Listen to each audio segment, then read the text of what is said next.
Salvete discípuli. Hoy vamos a ver los grados del adjetivo. Hagamos un pequeño repaso de la base.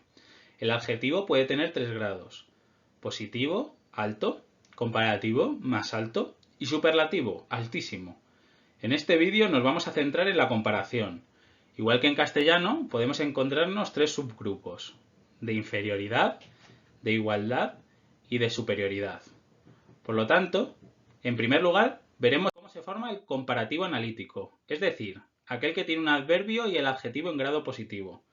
Después, nos detendremos en el comparativo sintético, aquel que se forma añadiendo un sufijo al adjetivo, del cual apenas hoy tenemos restos en español, salvo casos contados como superior, mayor, inferior, entre otros. Y por último, cómo se forma el segundo término de la comparación. El segundo término es la persona, lugar o cosa con la que estamos comparando otra. Por ejemplo, Luis es más alto que Pedro es el segundo término. Venga, pongámonos a ello.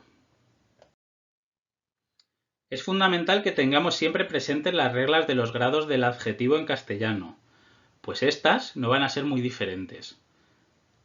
En primer lugar, tenemos que recordar que los adjetivos cumplen una función en la oración, normalmente adyacentes de un sustantivo, por ejemplo, el coche rojo, o atributo, el perro es listo.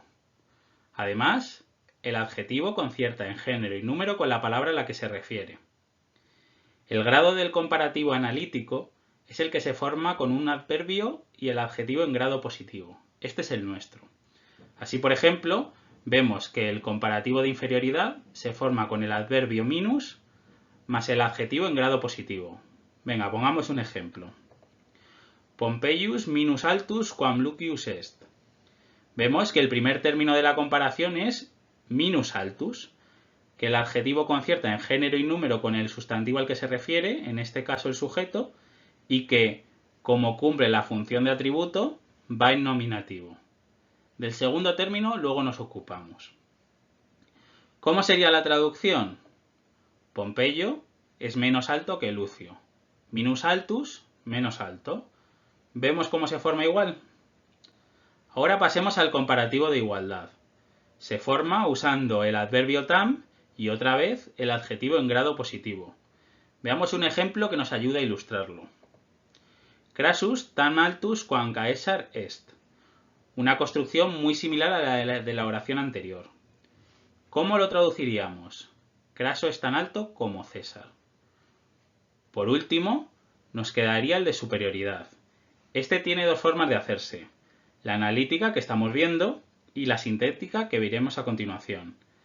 Esta primera no presenta ningún problema. Adverbio magis más adjetivo en grado positivo. Por ejemplo, Caesar magis altus quam Pompeius est. Es decir, César es más alto que Pompeyo. Veamos ahora la otra forma de construir el comparativo de superioridad. A esta se le llama sintética. Nosotros la tenemos de manera residual. ¿Qué tenemos que tener en cuenta?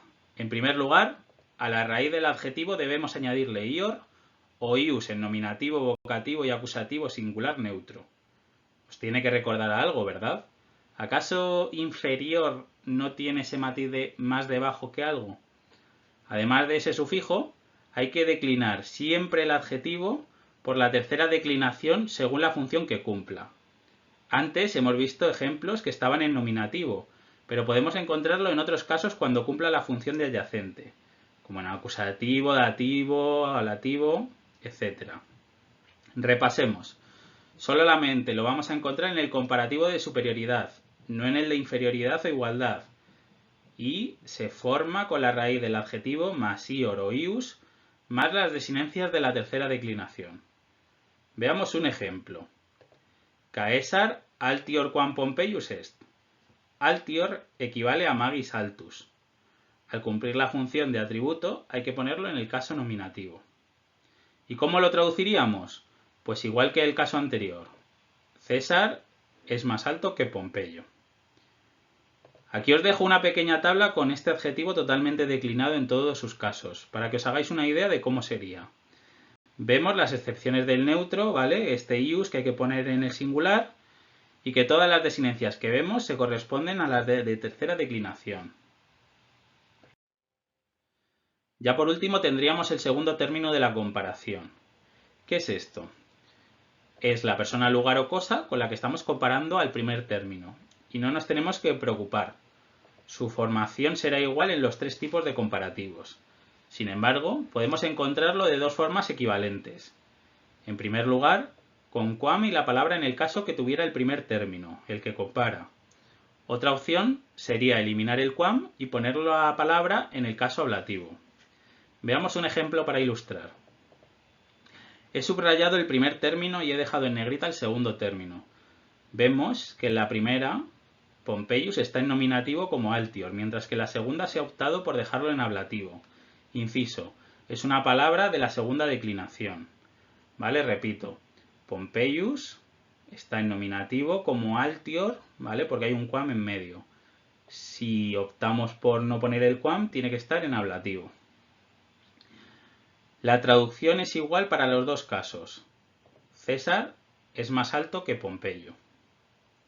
Antes de terminar, me gustaría que vierais otro ejemplo, pero que esté en otro caso que no sea nominativo.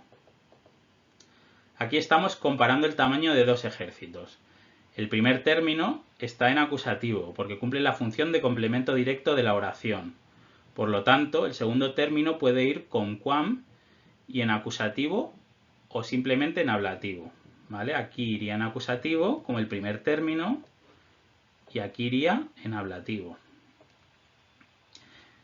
¿Cuál sería la traducción? Aníbal ve un ejército mayor que el suyo. Espero que os haya servido la explicación y que veáis que no tiene ninguna complicación. Si tenéis alguna duda, ya sabéis dónde encontrarme. ¿Vale?